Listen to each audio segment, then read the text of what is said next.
Justin out in Mill City. He's about 90 miles from me.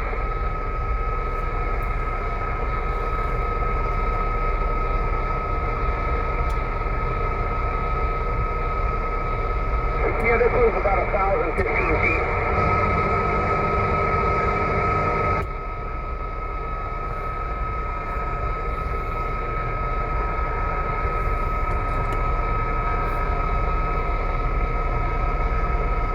Yeah, it helps out. Not too bad. Just a poor little IMAX.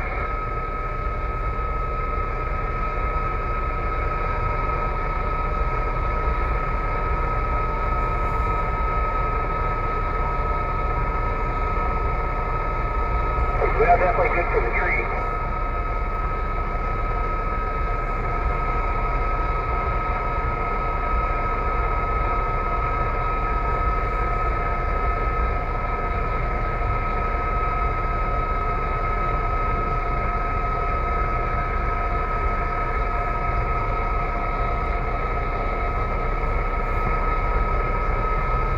Yeah, it's a lot of work to get that in the tree. Otherwise I would, but it takes the 8877, no problem.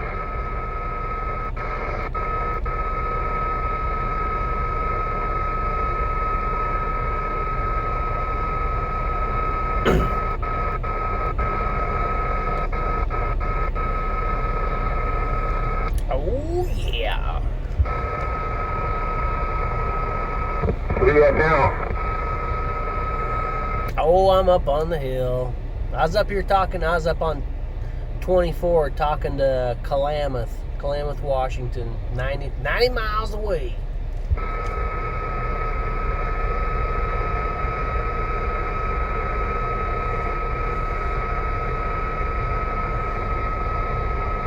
Where are you at now? In the shed.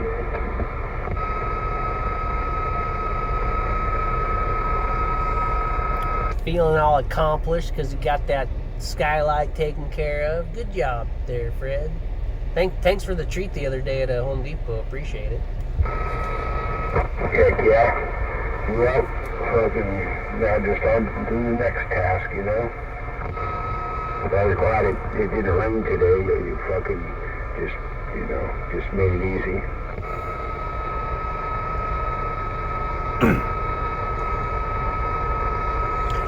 I was talking to Joker. He said he'd like to come out this way at some point and like go make a little run up to Tom Rock and check it out. And I was thinking, man, you gotta get Fred in the old Tacoma to come and get Mud in his Jeep and just make a big old run up around the hill and take a look at all the sights.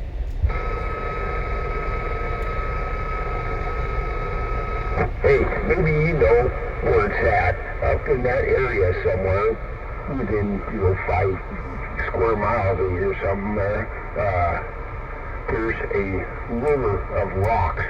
They look like pillars, like you would make, it's a river of big chunks of rock, kind of like a small obelisk.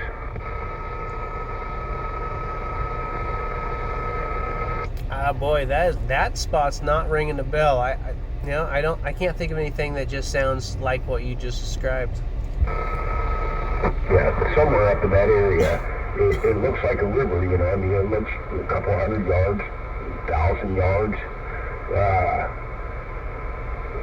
and narrow. Kind of looks like a river of rocks, but the rocks are badass. They're like long, kind of like an obelisk type. Like I would like to get a couple of them. It'd be nice to, would be badass is to like throw one out and run water up through the center of it and have it trickle down over the top of the rock. That's the visual I get of what those rocks would be good for. Huh? No, but I would be interested in checking that spot out if we could ever find it or whatever. I love spots like that, man. There was a. That was 15 years ago, but up Brightonbush, you know, right below the hot springs, a buddy and I went up one day, and there was this little parking spot. We could park this old Toyota we had, snow on the ground, and there was this giant tree that had crossed Brightonbush, and we walked across this giant tree all the way across the river, and here was this old native hot springs. just like it had been a little bit developed, but basically it was right on the river's edge in the native hot springs. People had hung some clothes up there and stuff, so they'd been using it. And it was hot, steaming, pools right on the river's edge. In fact, there was like a dead lizard in one of the pools, I don't know what it was, whatever, some sort of a water lizard. But it was such a cool little badass spot. And then I've never been able to find it again in my life. And it was right, I know where it is. It's right below, Brighton Hot Springs, because literally we walked up a trail. I was about half drunk, walked up this little trail, and we could hear people up in the hot springs. But that tree must have washed out, because I've never been able to find that spot where you can cross the river again.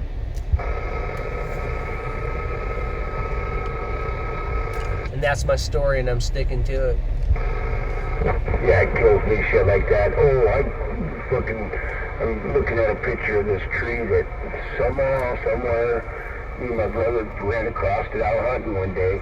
He's got a big hole in the side. I sat down inside the stump, or it's not a stump, it's a tree. But my brother took a picture of me, but it's fucking, I'd love to find that tree again. Yeah, those rocks that I'm talking about, that river rocks. My brother has seen it twice, and so I'm looking one day up in that area, somewhere up by where you're at, and all of a sudden we come across him. My brother's like, oh shit, there it is. Fucking man, I've been looking for this, man. Fuck, I seen this one time before, but yeah, I don't remember where it was at, and I don't know if he could ever find his way back there either. So many roads up there that, unless you know them. Yeah, and unfortunately, if it was 10 years ago or even 5, it might be gated. It might not be accessible anymore. Exactly. Yeah, and that's what it was, like 10 plus years ago.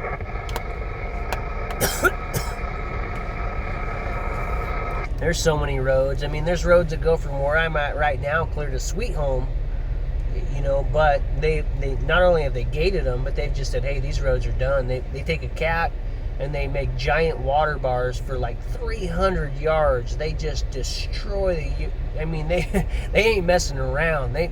They say you ain't getting down this road no more, no matter what. But if you had like a piece of equipment and you eventually could get back on the road, these roads go for 40 miles.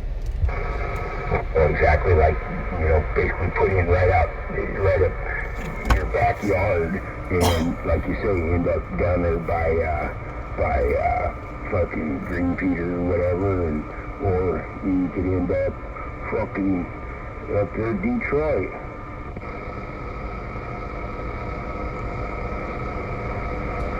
Yeah, me and a buddy took off, and we went out Snow Peak when we were kids. Just southeast of Staten there, and as an old '57 Willys pickup. Yeah, that thing was badass. But we were cruising around, driving. All of a sudden, started getting flat tires. Like shit, we better start heading downhill, and pretty soon we came to water. All of a sudden we came to a dam. We're like, where the hell are we? It was Green Peter. We came right out in Sweet Home, went to the Les Schwab there in Sweet Home, had a set of bald swampers on that thing, so they fixed the tire for us, and we were like, Jesus Christ, how do we get home on the pavement from Sweet Home? We were just a couple of rednecks from up in this canyon. We'd never even been to Sweet Home before.